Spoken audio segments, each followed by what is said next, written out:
Gaia, an Italian traveller, had been exploring Brazil for a few months. However, her journey took a tragic turn when she accepted an invitation to visit Jericoacoara in Ceará. Unfortunately, she ended up crossing paths with death. This is the story of the last trip of Gaia Molinari. Gaia Molinari was born in 1985 in Piacentina, northern Italy.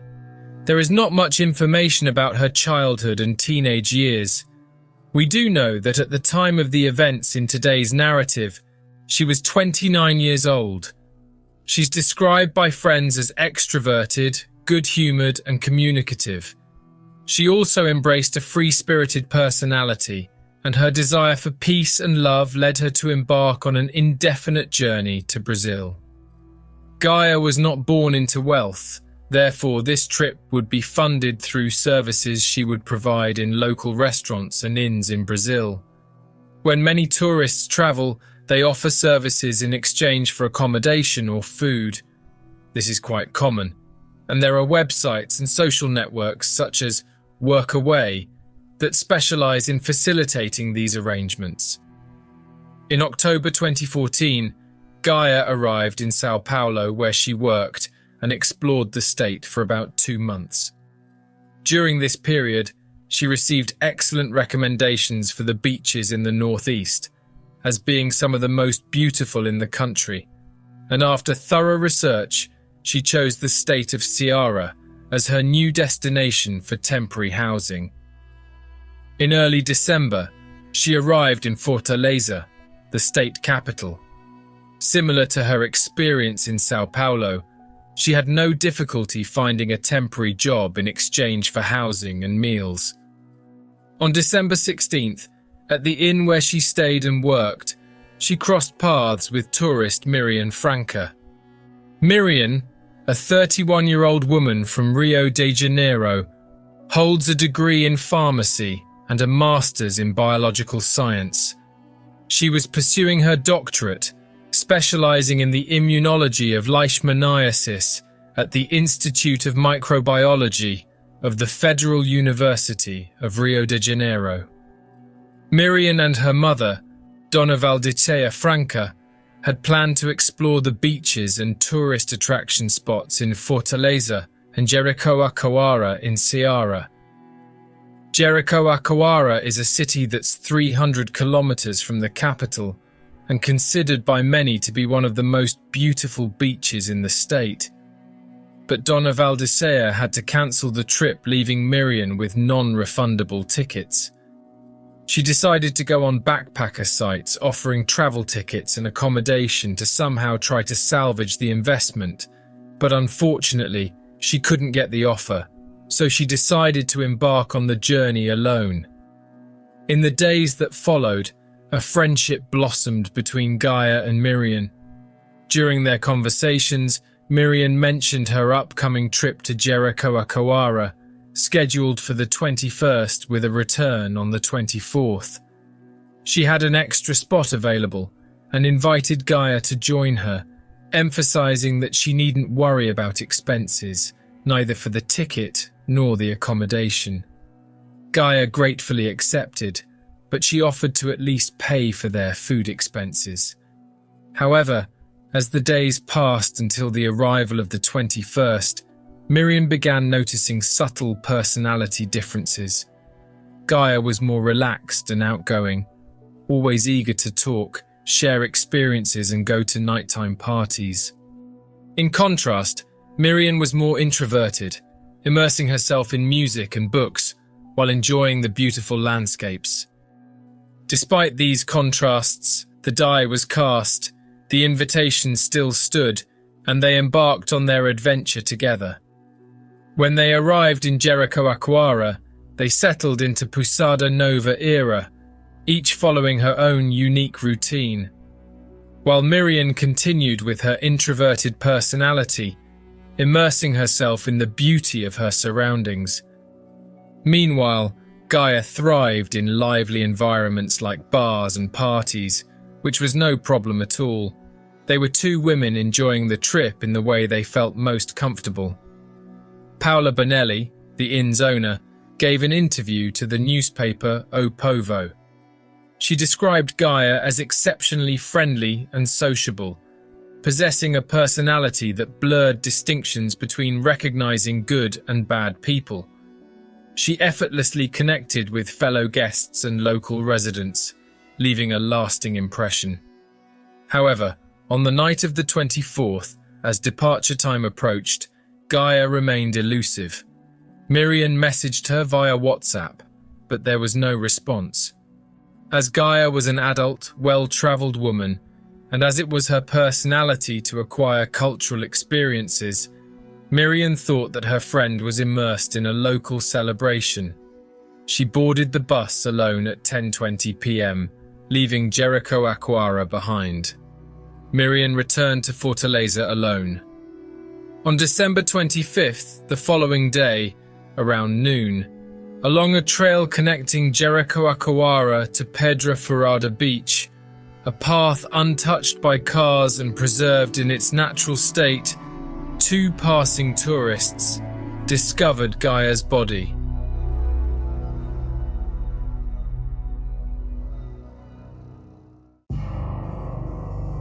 When the police arrived, the following was observed. Gaia was barefoot, clad only in a bikini and a sarong with a backpack on her back. There was nothing of value inside, and her cell phone was missing. They only found chewing gum and a copy of her passport, which helped the police a lot in their initial investigations, especially because of the disfigured state of her face and the purple hue of her tightly bound hands. The solo clue, evidence, at the crime scene was a yellow slingshot. Gaia's body was sent to the city morgue.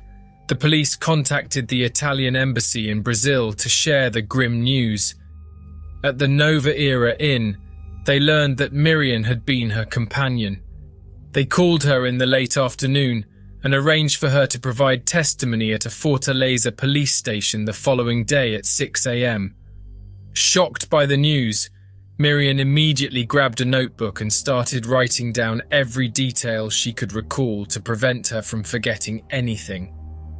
Simultaneously, the police identified their first suspect, Edson Verissimo, a local young man who had mental problems and known for carrying a slingshot. However, in his statement, he maintained that the weapon found at the scene was not his, especially because his was red and he had been using it for a long time. He claimed that he had never seen Gaia and that he had spent the 24th and 25th with family at home. His alibi checked out and he was released. The coroner's report revealed that Gaia had not suffered any sexual abuse, that the cause of death was asphyxiation, and that she likely died between 6 and 9 hours before her discovery. In other words, placing the crime between 3 and 6 a.m. Toxicological tests confirmed alcohol presence, but no illegal drugs were detected. On the 26th, Miriam visited the police station and was interviewed by Delegate Patricia Becerra. In an interview with Diario do Nordeste, the delegate emphasized that Miriam's testimony was entirely based on her notebook entries.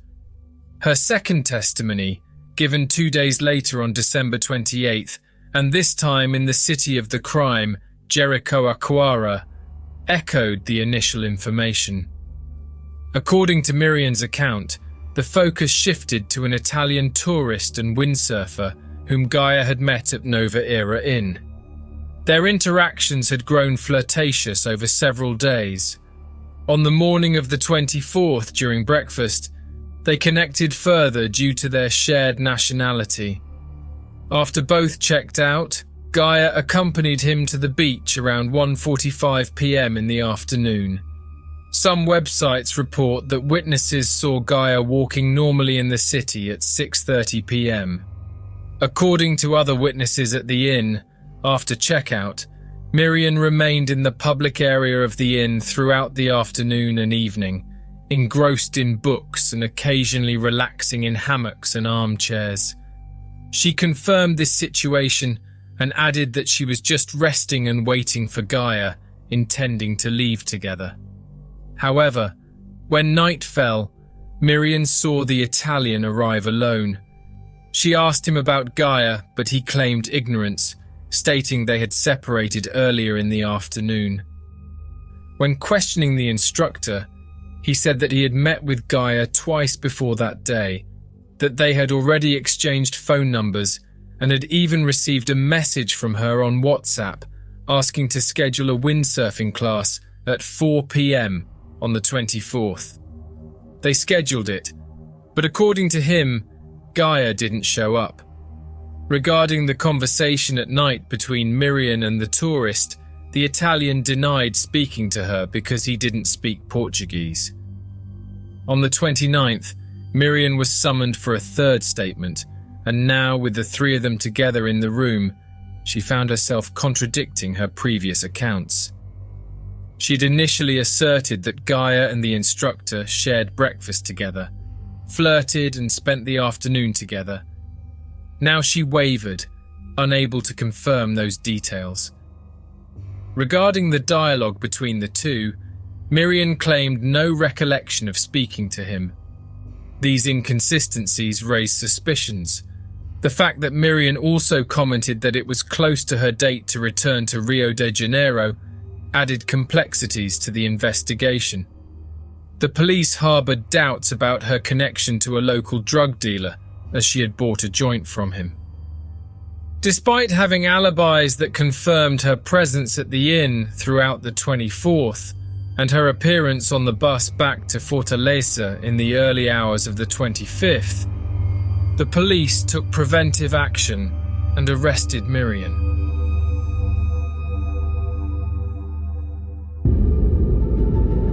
In early January, Gaia's body was repatriated to Italy for legal burial procedures, amid much commotion from relatives and friends. Meanwhile, the investigations in Brazil continued. The police encountered a couple of tourists, an Uruguayan and a French woman, who had been on the same bus as Gaia and Miriam during their Fortaleza Jericoacoara trip. These tourists had struck up a friendship with them and exchanged phone numbers. The couple claimed that on the day of her disappearance, Gaia messaged them, inviting them to have dinner together at a tourist location in the city. They responded affirmatively, but she never responded after that. They later told a newspaper that they believed the police were trying to implicate Miriam, who was already in custody at that time. They claimed that the police asked several times about a possible relationship between the two women, and also suggested the French woman's involvement in a threesome, a claim the couple vehemently denied. As days passed, nothing more was found to keep Miriam in prison. After a court review, at the request of the Ceará Public Defender's Office, it was understood that there was not enough evidence to keep her detained for so long. Although she could have assisted the investigation, her time in detention had already been served. Miriam claimed in an interview with a newspaper that her statements remained consistent and that she always repeated the same facts. However, from here on, the story becomes confusing, as it is her version against the police's. Regardless of what happened in these statements, and of any confusion or nervousness during her statements, nothing puts her at the scene of the crime, and no reason was raised that could link her to the incident. Perhaps Miriam's unfortunate choice of words led the police to suspect a third person, through assumptions that she made from her misunderstanding of the conversation in Italian between the tourist and Gaia, and this could have ended up causing her harm. Family and friends took to social media, claiming that Miriam's arrest was influenced by gender and race. On February 13, 2015, days after her release and days before returning to Rio de Janeiro, she granted an interview to Diário do Nordeste, sharing insights into her encounter with Gaia and the events surrounding her arrest. Here's a part of what she shared. When the bus arrived, Gaia wasn't there. I searched for her. I sent her a message on WhatsApp, but it was time for the bus to leave, so I thought she had stayed for one of the parties happening there. And the fact that I left there without having looked for her on the night that she didn't show up wasn't a matter of lack of friendship or lack of concern, or even that I abandoned her there to die. Obviously, it never crossed my mind that something like that would happen there. I was feeling so safe at that place, and I thought Gaia was as well. You know, it was a party day, I thought she was there. Decided to stay, missed the bus, and stayed there for a party. And I wasn't worried, about that. I would never have imagined that something like this would happen. I spent almost a week, 6 days in the common cell with all the other prisoners who arrived there, and without any hygienic conditions. It was a place where they threw you there, and you only got lunch and dinner every day. Not even water was given to us to drink. We drank water from the shower, and it wasn't even a shower. In fact, it was a pipe that dripped water. You had to drink water from there, and when the people from every social movement arrived and started to help, that's when I began to have minimal conditions to maintain myself as a person in there, because it was a subhuman condition. Racism nowadays in Brazil is something you only feel because people don't talk openly about it. So if I was a victim of racism, I don't know, because they didn't say anything openly. What I really felt, what I really saw, what I really heard was a huge prejudice against women. I had to justify myself several times. Why as a woman was I travelling alone? Why don't I have a boyfriend? Why wasn't I married? And still don't have children? My sex life was very exposed and investigated a lot by the police as if this was something. It had some relevance to the case, and that was something I saw, and I was like, wow. If there is racial prejudice going on, you don't know because it's not talked about. But prejudice against women was a huge thing that I noticed there. In March 2015, security cameras captured images of Gaia walking with a young man in Jericoacoara. This man was identified as Douglas D'Souza, and based on this evidence, he was placed under preventive arrest. He was released after spending 45 days in prison, when his lawyers managed to release these images and demonstrated that the girl who was with him in the video was not Gaia.